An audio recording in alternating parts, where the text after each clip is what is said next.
Ya estamos al aire, esto es Ojos con los Medios.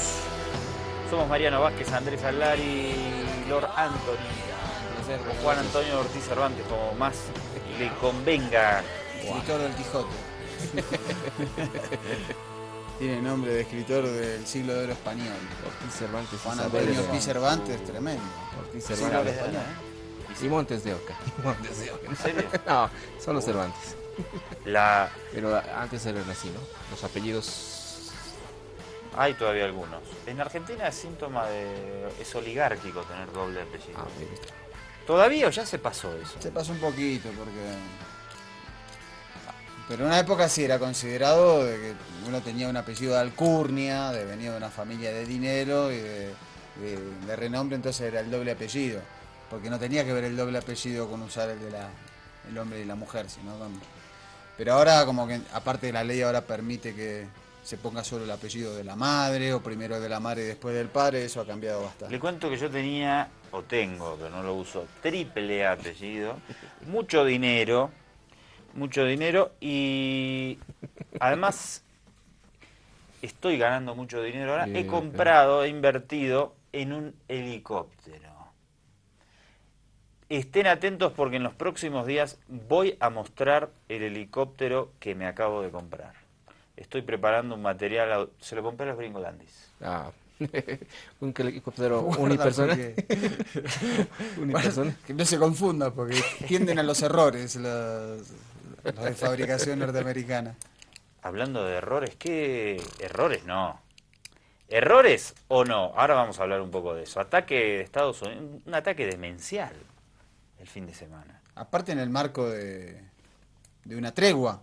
Es decir, hubo una tregua acordada sobre territorio sirio entre, obviamente, el gobierno de Bashar al-Assad, Rusia y Estados Unidos, dos potencias que están interviniendo en el conflicto interno sirio, y hubo una tregua de una semana que se extendió por 48 horas, y dentro de esa tregua, que sobre todo los grupos insurgentes violaron, una de las potencias lo violó arteramente y con un error que cobró 90 vidas de soldados sirios. 90, pero eso no es un error, porque ¿dónde hay 90 soldados juntos? Bueno, bueno, pueden haber 90 soldados juntos. Sí, sí, ¿Cómo que no? ¿Dónde? ¿Cómo dónde? Claro, ¿dónde se juntan 90 soldados? Ah, bueno, de Estados Unidos adujo... ¿En una base o en una gran operación? Claro, exacto, sí. Lo que deduce Estados Unidos es que pensó que eran posiciones del Daesh, del Estado Islámico. A ver, vamos a empezar. Se refirió sobre este tema el presidente Evo Morales. Twitter.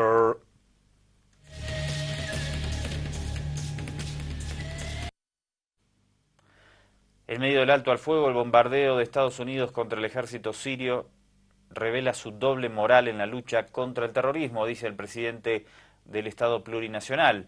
Es la primera vez que Estados Unidos bombardea de una forma tan artera al ejército regular sirio. Y no me va a decir... No, diríamos que es la primera vez, por lo menos así de... ¿Qué dije?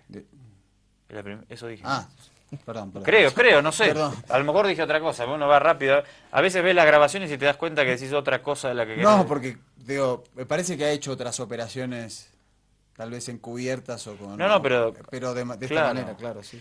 Y justo cuando hay una tregua... Me pregunto, ¿le habrán pasado la voz de que estaban en tregua? Es un bombardeo a la tregua, ¿no? De hecho, se rompió. Claro. Luego de esto, la tregua quedó... ¿Y quedó sería rota. esa la intención entonces? A ver, vamos a ver un análisis que hace el programa Detrás de la Razón de Hispan TV desde los estudios en Teherán, con el colega Roberto de la Madrid, siempre muy acucioso. Así nos ponemos un poquito más en tema y en detalle.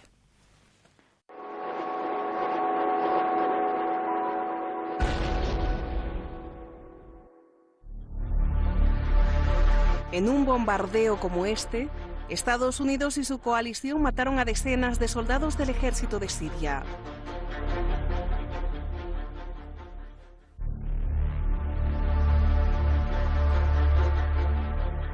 Dos aviones F-16, dos aviones A-10 y un dron de la coalición estadounidense perpetraron 4 bombardeos contra el ejército de Siria a 6 kilómetros al sur del aeródromo de Deir al-Sur.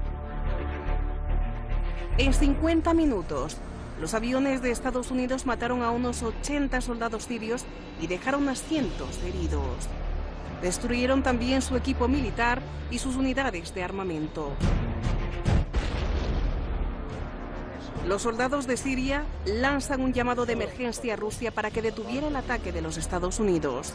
Rusia inmediatamente se comunica con el centro de mando de Estados Unidos y la coalición antiterrorista en Qatar. El ataque se detuvo de inmediato. Estados Unidos dice que fue un error y a través de Rusia comunica a Siria una especie de disculpa. We have been able to confirm that earlier today the United States struck what we believe to be an ISIL target. We halted the attack when we were informed by Russia that it was possible that we were striking Syrian regime military personnel and vehicles.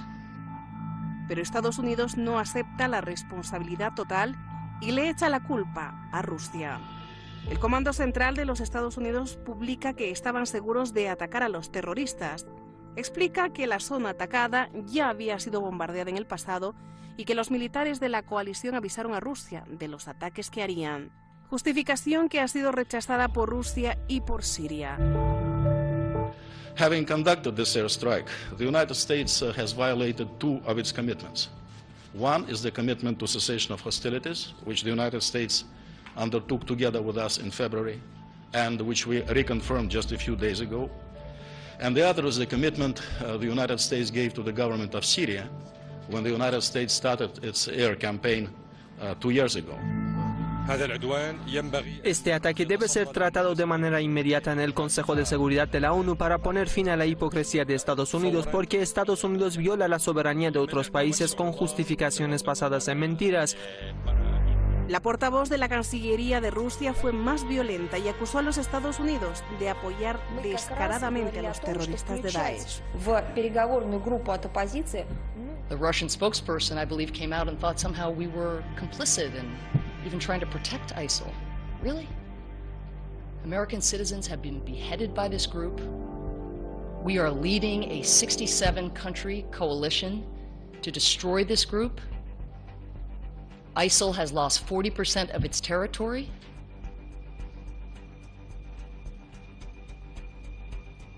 This is serious for us. It is not a game. And that spokesperson who suggested complicity really should be embarrassed.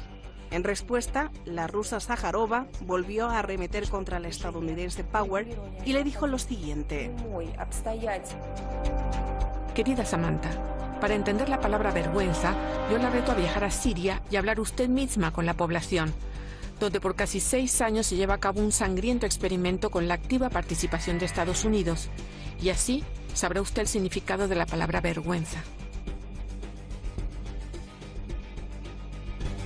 Más allá de la guerra diplomática, lo más cierto es que después del ataque de Estados Unidos que mató a los soldados sirios, el grupo terrorista de Daesh lanzó un ataque en esa zona aprovechando el incidente.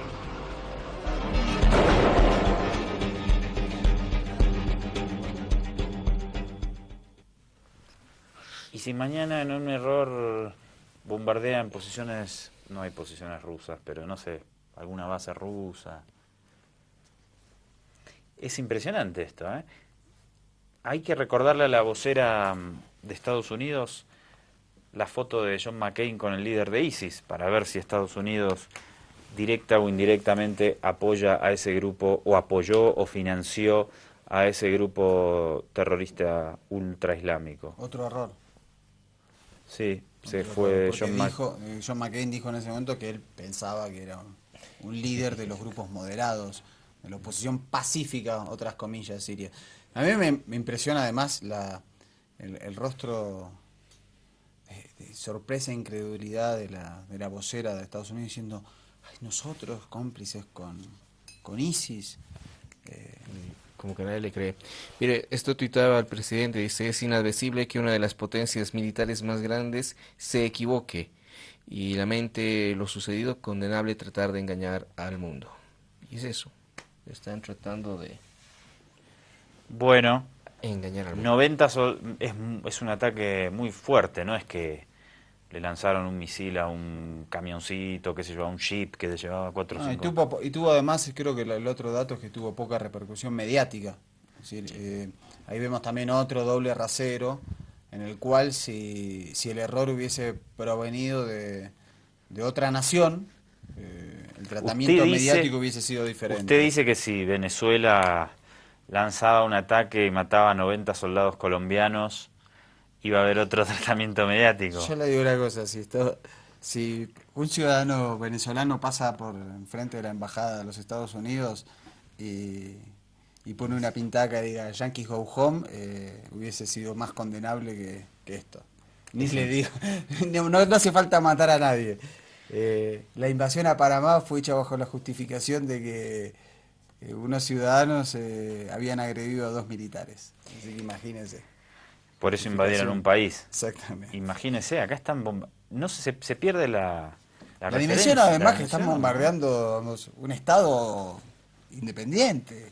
Además, sin permiso. Siria no le pidió jamás a Estados Unidos que intervenga. Quien se lo pidió fue a Rusia. Siria jamás le pidió a Estados Unidos que intervenga en su territorio. Usted dice que si se le escapa a Putin un misil y mata a 90 militares en Fort Bragg, la cosa se pondría más difícil.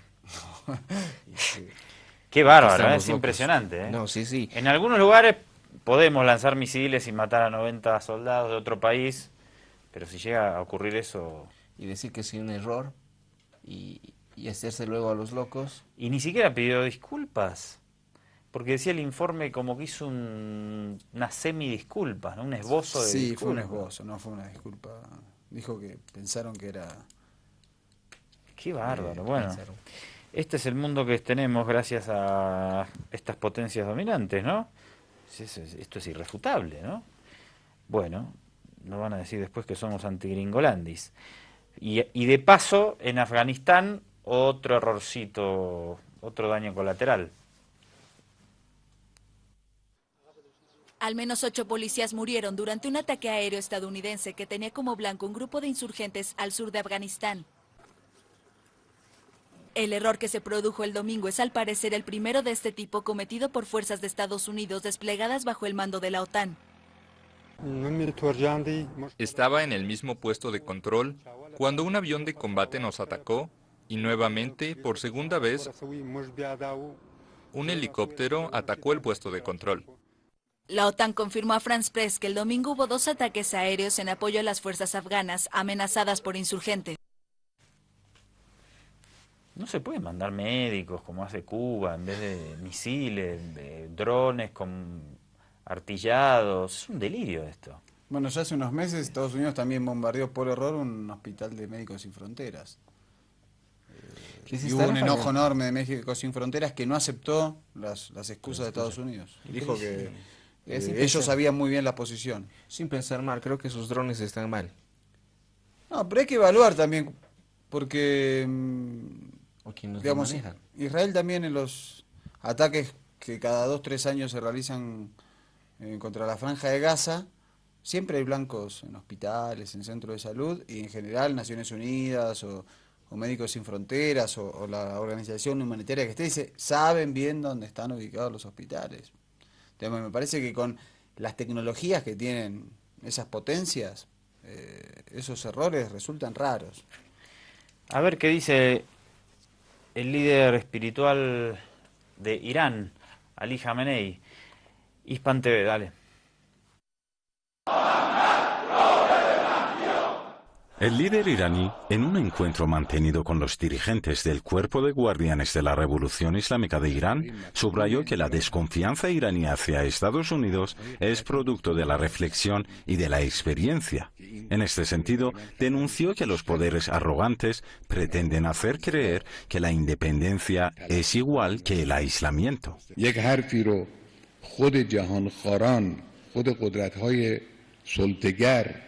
رایج کردن و اون این است که آقا امروز استقلال دیگه معنی نداره. امروز همه دنیا یه چیز.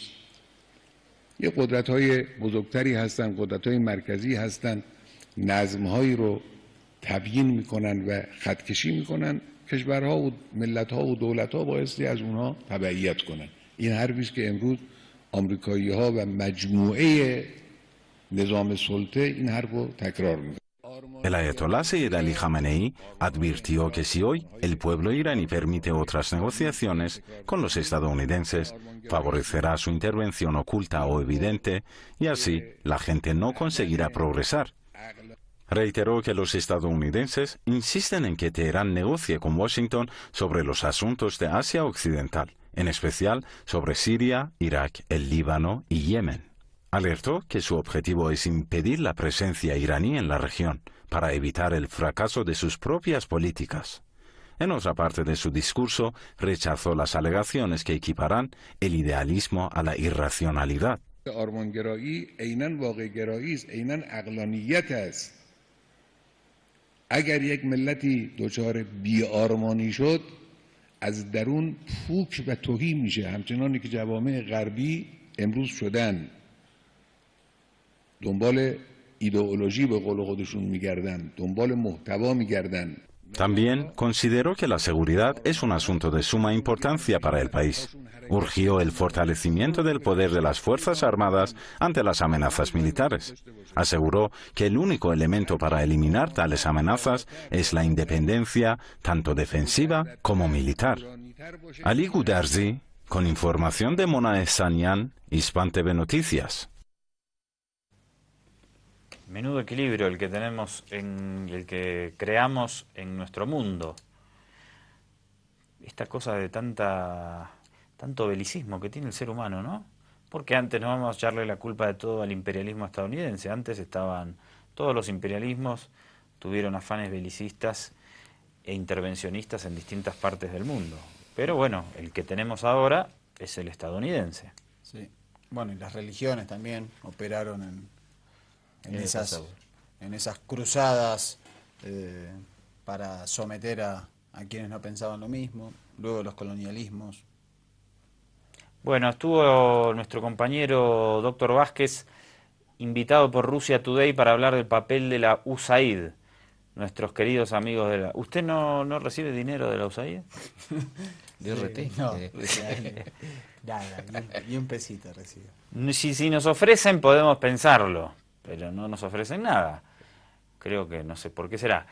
Vamos a ver la intervención del doctor en Russia Today. ¿Cómo se lleva con las periodistas de Russia Today? Bien. Bien.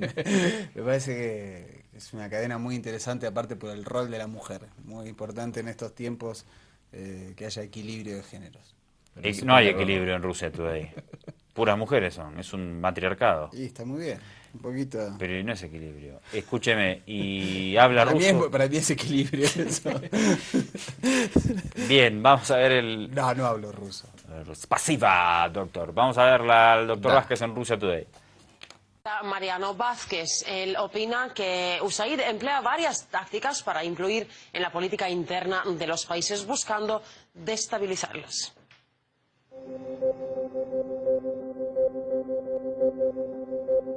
Es una injerencia artera por parte de Washington, no es la primera vez que lo hace. Recordemos que la Agencia de los Estados Unidos para el Desarrollo Internacional operaba en Rusia y fue expulsada en octubre de 2012 por el presidente Putin. Fue el primer país en el mundo en expulsar a esta agencia que trata de influir siempre en la política interna de estos países. Y es claramente una intervención. USAID también lo ha hecho en América Latina.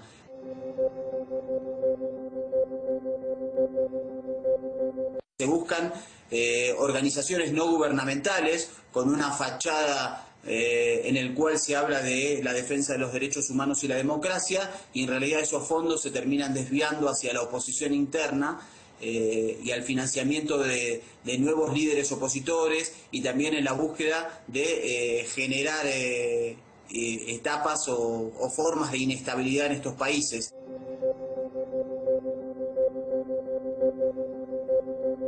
Lo que le sucede a Rusia, que es digamos, una gran potencia y tiene una preocupación Estados Unidos por su rol geopolítico mundial, también Estados Unidos viene realizando en América Latina una tarea muy fuerte de injerencia mediante la USAID y mediante sus subsidiarias en los países, sobre todo en los países del ALBA.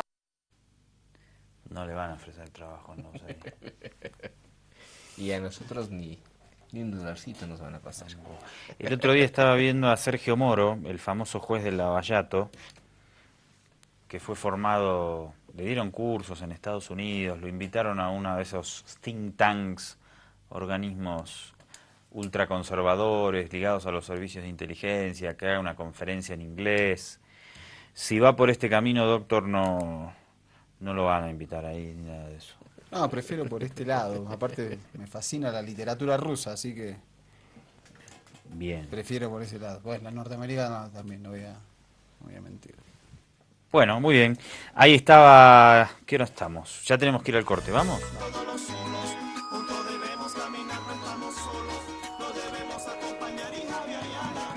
Edward Snowden. Su amigo personal. Nuestro amigo que vive justamente... Sigue en Moscú, ¿no? Sí. Moscú, Rusia. Hay que ver qué pasa, porque prontamente le expira el asilo. Hay que ver si se lo renuevan, si va a otro país, qué pasa. Bueno, hizo una entrevista con CNN, con nuestra colega española Anita Pastor, la amiga de nuestro presidente del Ecuador, Correa. Preguntó siempre por ella. Anita Pastor, que se tuvo que ir, estaba en televisión española, pero parece que... Con el cambio de gobierno, claro, cuando llegó Rajoy al poder, hubo cambios en la televisión estatal y una de las que voló fue Anita Pastor. Y ella acusó que fue un despido ideológico. Pero eso no ocurre en la prensa. No, claro. Ocurre, pasa que no trasciende. Por eso, ojo con los medios, sale todas las noches de 4 a 4 y 7 AM en CNN. Y aparte musicales nada más. Sí. Los temas. Bien, bueno, pero fueron a entrevistar a Edward Snowden, estuvo bueno. El problema es lo que hicieron después de la entrevista. Pero vamos al trabajo de Ana Pastor en principio. Today, now, under the system of mass surveillance, politicians say we need to have these authorities to monitor terrorists and to watch their activities. No one would contest the idea that we should watch terrorists. We should be trying to monitor terrorists and see what we're doing, or what they're doing. But what we've seen from the classified documents that have been reported and revealed on since 2013 is that these authorities that were justified on the basis of terrorism were actually being used against people who had nothing to do with terrorists. We were spying on lawyers who were negotiating trade deals over the price of shrimp and clove cigarettes. We were spying on the United Nations Children Fund. We were spying on journalists. We were spying on professors in the United States who were actually, they held security clearances themselves. These weren't people who were known to be associated with violence. These weren't people who were suspected of being terrorists. These were people who instead had what would be considered some intelligence value.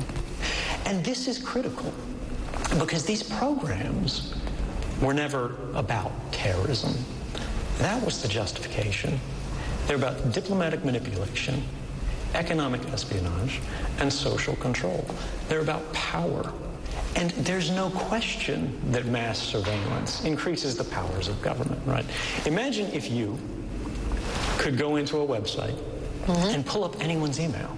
If you could see every website they'd ever gone to, if you could see everywhere their cell phone had ever traveled during the day, every purchase they'd made, every place they've ever spent the night at, what could you do with that?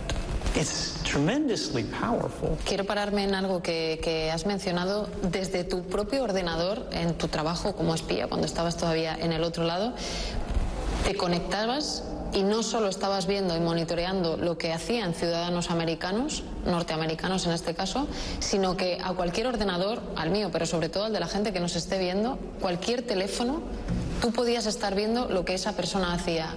Ese era tu trabajo y es lo que se hacía, lo que has denunciado. Cualquier tipo de movimiento se podía controlar desde allí.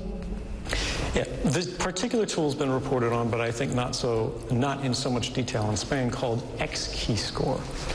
You want to think about X-Keyscore as sort of Google for spies. All of the communications that are being stolen from around the world, aggregated as they cross switches over the internet, as they hit cell phone towers that you pass by, are put in a giant bucket you can think about. a haystack of human lives.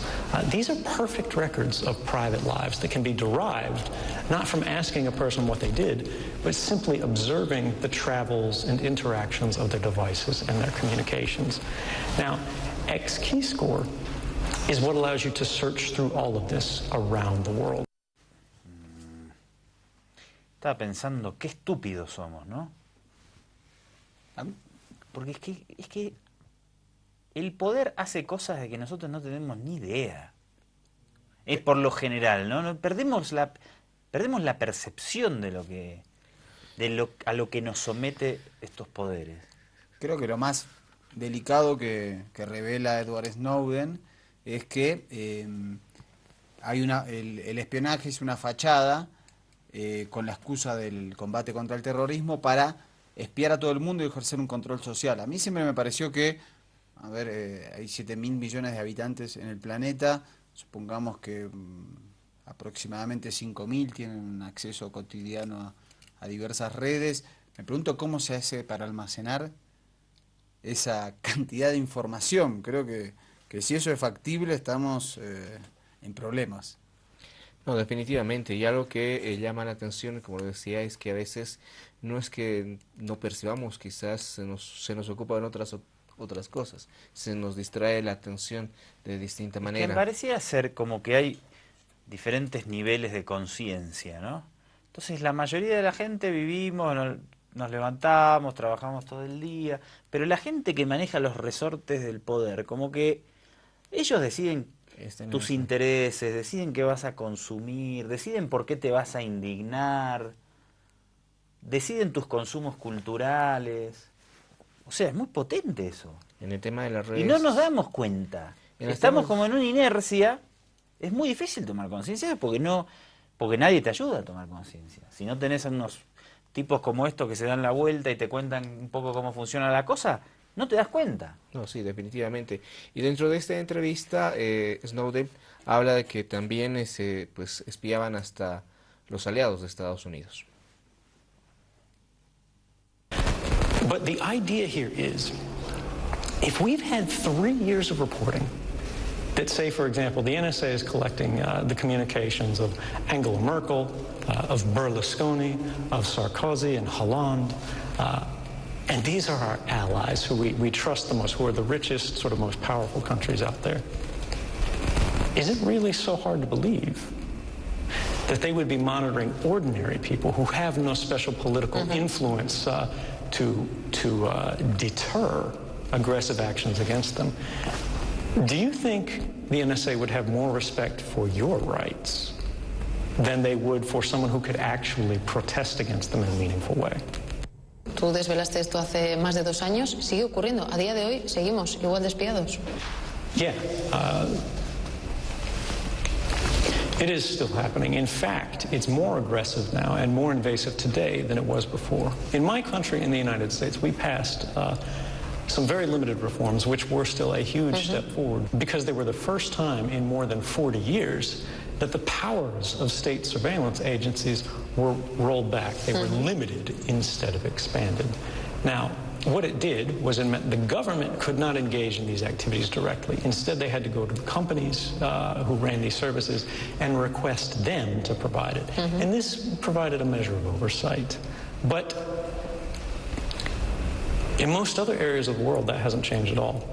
The only way to prevent this sort of extraordinary abuse is to begin enforcing the protection of our human rights through new means, such as technology, such as encryption, such as mixed routing protocols that ensure that your communications aren't simply private, but they're safe.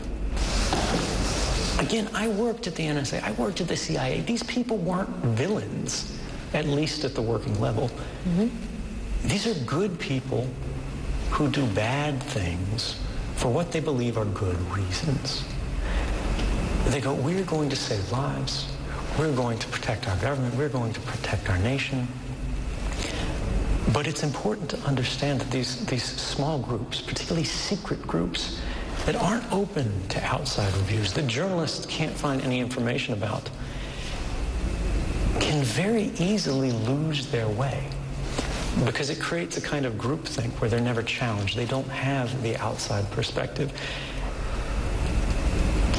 And what does it mean when we, the public, can't even know the barest details of what our government is doing, not just in our name, but against us? This creates a risk where, for good reasons. Y Edward Snowden también se refirió a un tema que fue muy dramático aquí en Bolivia y también en parte de la humanidad, cuando el presidente Evo Morales sufrió un secuestro en su propio avión. 4 países le negaron la circulación en el espacio aéreo y Edward Snowden recuerda ese pasaje porque tuvo que ver justamente con él. There's something interesting there, which was my government criticizes me for being in Russia, but they're the ones who trapped me here. I was trying to go to other countries, and in fact, other countries said they would grant me asylum. But as soon as it appeared that I might leave Russia and travel, for example, to Latin America, the United States government did something extraordinary. When Evo Morales was traveling back to his country, his diplomatic airplane was grounded. This is a violation of international law. Heads of state have diplomatic immunity as they travel. France, Italy, Portugal, and Spain all closed their airspace. Now, this raises an interesting question.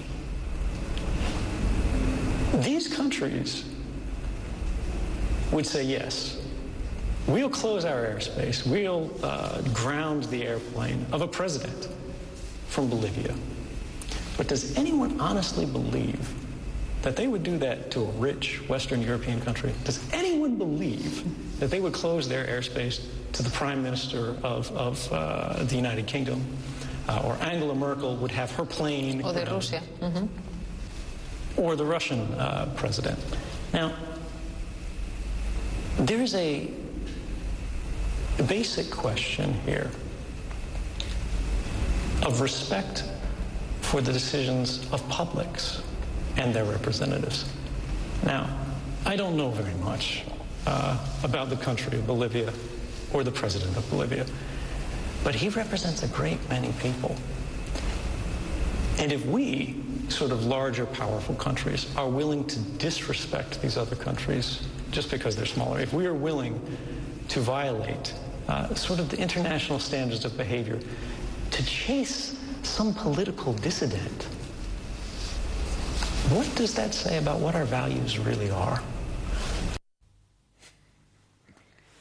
Menuda valoración de Edward Snowden, yo creo... Y no ha trascendido. Más allá de, digamos, no ha tenido repercusiones a pesar de haber salido en la CNN, ¿no? Yo no le auguro un gran futuro a Ana Pastor en CNN. La contrataron luego de su salida de Televisión Española, porque además tenía una posición progresista. Para hacer entrevistas, básicamente. Para hacer la veo en profundidad. La veo en una posición alejada de la gran pantalla. Y cuando hace esta entrevista, termina y le ponen a Camilo Egaña con unos ultraconservadores de la CIA a decir que Snowden es una porquería. La próxima entrevista que diga, Ana Pastor, quiero entrevistar a Evo Morales. No. O sea, hay un conflicto, ahora lo vamos a ver. ¿Tenemos tiempo? Sí, vamos a verlo. Yo creo que el conflicto está en que vos haces una entrevista a un personaje... Y yo vengo después y te la desarmo. Por eso Mariano dice mañana, voy a entrevistar, no sé, a X personaje. Y yo vengo media hora después y te digo que el personaje es una porquería. Claro. No corresponde. Y todo dentro de la cadena. No corresponde. No corresponde. Vos podés después hacer un programa de análisis sobre esto, si querés, en otro escenario de la cadena, si querés, claro. Pero no después de la entrevista. ¿No? Por eso, el trabajo de Ana Pastor está incomodando a la CNN. Creo que sí, claramente. A ver, vamos a ver lo que ponía después. ¿Hasta qué punto es cierto que las filtraciones de Snowden causaron un daño irreversible, irreparable en la prevención de futuros ataques terroristas contra Estados Unidos? En una escala de 0 a 5, ¿cuánto le molesta a usted que el gobierno lo espíe? ¿A mí? No me molesta. A propósito de eso, el señor Snowden ha dicho, lo dijo en mayo de 2015, Argumentar que no te importa el derecho a la privacidad porque no tienes nada que esconder es lo mismo que decir que no necesitas el derecho a la libre expresión porque no tienes nada que decir. Correcto. Hay una diferencia. La diferencia es que por la función que yo hice, por la profesión que yo mantuve por muchos años, me comprometí y accedí a que siempre el gobierno tenía derecho a mirar mis cosas personales por cuestión de seguridad, porque yo estaba en un puesto muy delicado de nosotros. La profesión de nosotros en la comunidad de inteligencia es proteger la seguridad nacional de los Estados Unidos. Para proteger la seguridad nacional de los Estados Unidos, nosotros tenemos que tener acceso a cantidades masivas de inteligencia. Inteligencia humana, inteligencia satelital, inteligencia de señales, etcétera. Por lo tanto, nosotros tenemos que tener acceso a una serie de informaciones. No hay nada que nos impida a nosotros, cuando tenemos una motivación de contraterrorismo, de contrainteligencia, en contra del narcótico o cualquier actividad criminal, que nosotros con autoridad legislativa, o sea, y judicial, podamos hacer una investigación. Pero todo parece indicar que en este caso, según lo que dice Snowden, y después que el escándalo estallara, que estuvo implicada las más grandes empresas de servicios tecnológicos, parece que alguien se pasó ese detalle de tener las órdenes judiciales. Bueno, este es un debate que a mí me parece muy apasionante, ¿no? Bajo la excusa de proteger o velar por la seguridad nacional, los servicios de inteligencia pueden hacer cualquier cosa. Espiar a la UNICEF, bombardear hospitales en no sé dónde. Pregúntenle a los soldados sirios, por poner un solo ejemplo de suma actualidad, ¿no? Es un delirio la argumentación de esos terroristas de la CIA puestos en escena por CNN. No, y además emblemático, y lo hablábamos tras cámaras, el hecho de que este exfuncionario tenga el acento cubano, ¿no? Que también icónicamente se maneja de manera muy interesante en la CNN. Vamos a hacer una pausa porque nos queda un testimonio más de estos personajes que fueron a desarmar todo el trabajo que hizo Ana Pastor apenitas minutos antes. Dale, al regreso un detalle más.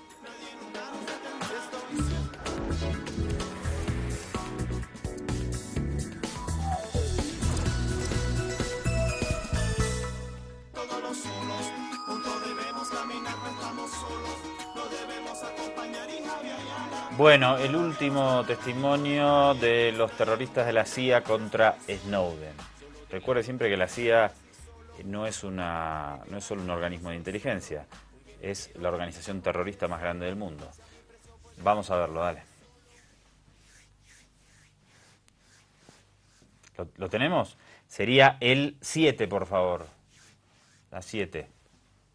Snowden dijo, el espionaje masivo de los ciudadanos por parte de las agencias de inteligencia es la amenaza más significativa para los derechos civiles en los tiempos modernos.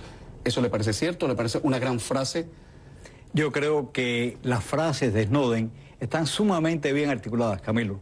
Están meméticamente articuladas con un mensaje antidemocrático, con un mensaje anti-Estados Unidos, con un mensaje anti-Occidente y con un mensaje, en mi opinión, yo lo describiría como, por ponerlo en algún término, sociocomunistoide.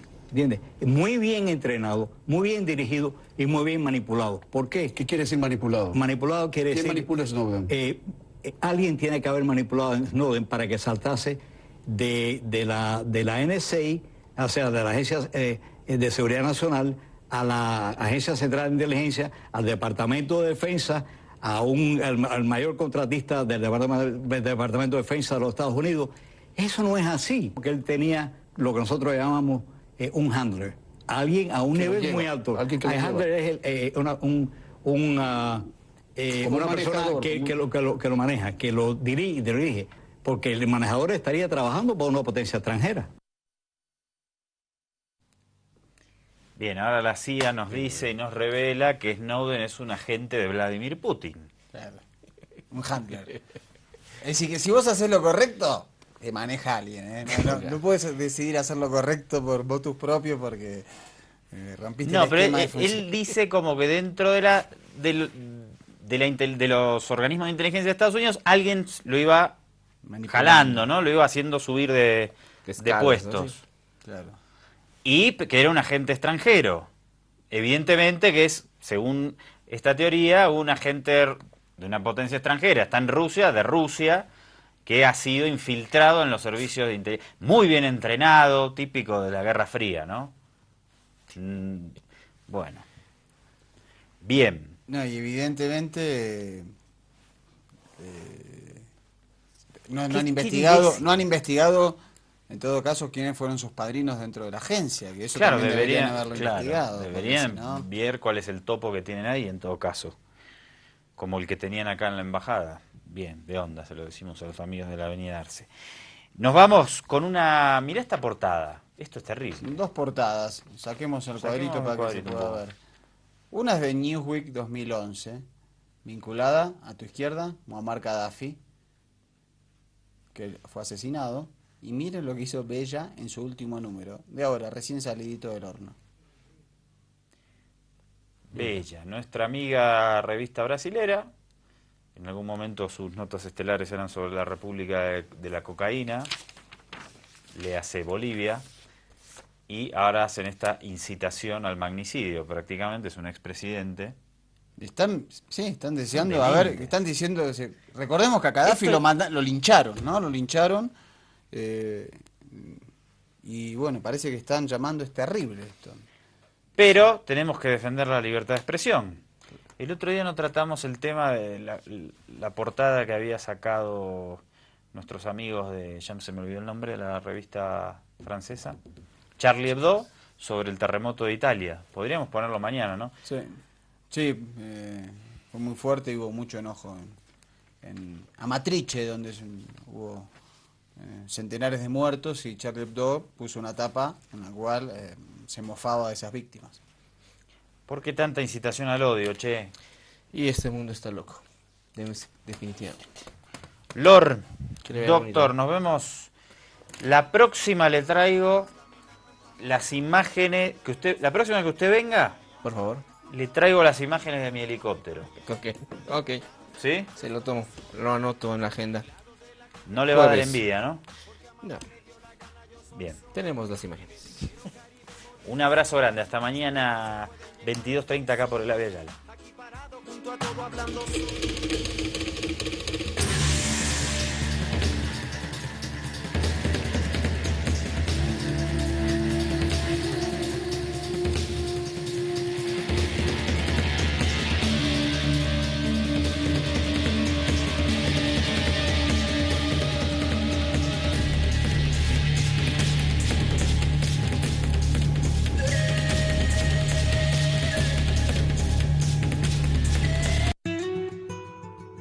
Ave Ayala Televisión presenta Economía en Breve.